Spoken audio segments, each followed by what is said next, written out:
तृणमूल कांग्रेस के नेता और पश्चिम बंगाल के कृष्णनगर से पूर्व सांसद महुआ मोइत्रा को कैश फॉर क्वेरी मामले में लोकसभा से निष्कासित कर दिया गया है। उन पर आरोप लगे थे कि उन्होंने बिजनेसमैन दर्शन हीरानंदानी से पैसे लेकर अडानी और मोदी के खिलाफ लोकसभा में सवाल पूछे। इन आरोपों पर संसद की एथिक्स कमेटी की जांच बैठी। कमेटी ने रिपोर्ट तैयार की और 8 दिसंबर को संसद में पेश की। महुआ मोइत्रा के निष्कासन का प्रस्ताव आया और ध्वनिमत से प्रस्ताव पास हो गया और महुआ मोइत्रा की सांसदी चली गई।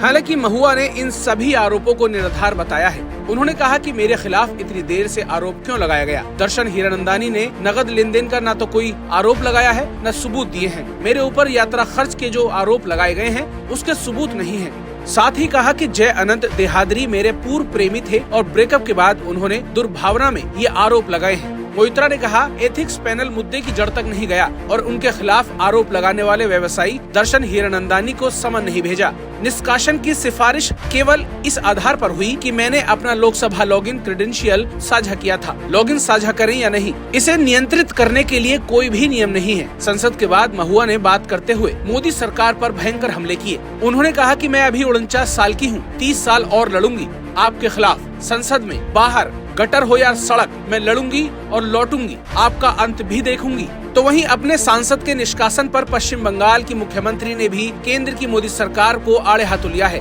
सीएम ममता बनर्जी ने कहा कि वो बीजेपी का रवैया देखकर दुखी हैं। ये गणतंत्र की हत्या है। उन्होंने आगे कहा डेमोक्रेसी की बाईपास सर्जरी हो गई है। ममता बनर्जी ने कहा मैं आपको बता रही हूँ कि महुआ परिस्थितियों की शिकार हुई है। मैं इसकी कड़ी निंदा करती हूँ। हमारी पार्टी महुआ के साथ है। हमारी पार्टी एनडीए गठबंधन के साथ मिलकर लड़ेगी। ये लोकतंत्र के लिए दुर्भाग्यपूर्ण है। मुझे बीजेपी का रवैया देखकर दुख हो रहा है। उन्होंने लोकतंत्र को कैसे धोखा दिया। उन्होंने महुआ को अपना रुख स्पष्ट करने की अनुमति नहीं दी। ये सरासर अन्याय हुआ है। लोकसभा से महुआ मोइत्रा के निष्कासन पर विपक्षी पार्टियों की प्रतिक्रिया सामने आई है। लगभग हर विपक्षी नेता इस फैसले को बीजेपी की साजिश बता रहा है। कहा जा रहा है कि बीजेपी ने महुआ मोइत्रा को अडानी के खिलाफ बोलने से रोकने के लिए उनकी सदस्यता छीनी है। किसी ने इस फैसले को बदले की राजनीति बताया तो किसी ने लोकतंत्र की विफलता तो किसी ने तानाशाही तक कह डाला। महुआ की सांसदी जाने के बाद उनके समर्थन में सोनिया गांधी समेत तमाम बड़े विपक्षी नेताओं ने गांधी प्रतिमा के सामने प्रदर्शन किया। इस दौरान की तस्वीरें भी सामने आई हैं, जिसमें सभी विपक्षी नेता एकजुट नजर आ रहे हैं। विपक्षियों का कहना है कि मामले में इतनी जल्दी क्यों की गई,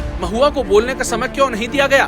खैर, इस मामले पर सियासत जारी है, लेकिन अब ये बड़ा सवाल पैदा होता है कि सांसदी छीनने के बाद महुआ मोइत्रा के पास क्या ऑप्शन है। तो बता दें कि संविधान के जानकारों के मुताबिक महुआ के पास अब 5 विकल्प बचे हैं। हालांकि इनसे उन्हें कितनी राहत मिलेगी इस पर कुछ भी कहना संभव नहीं है। अब इस मामले पर आपका क्या कहना है? क्या वाकई महुआ मोइत्रा को लोकसभा से निष्कासित करने में जल्दबाजी की गई? क्या उन्हें बोलने का मौका देना चाहिए था? आपकी जो भी राय हो कमेंट बॉक्स में जरूर लिखें और हमारे चैनल टीएचपी न्यूज को फॉलो और सब्सक्राइब करना बिल्कुल न भूलें।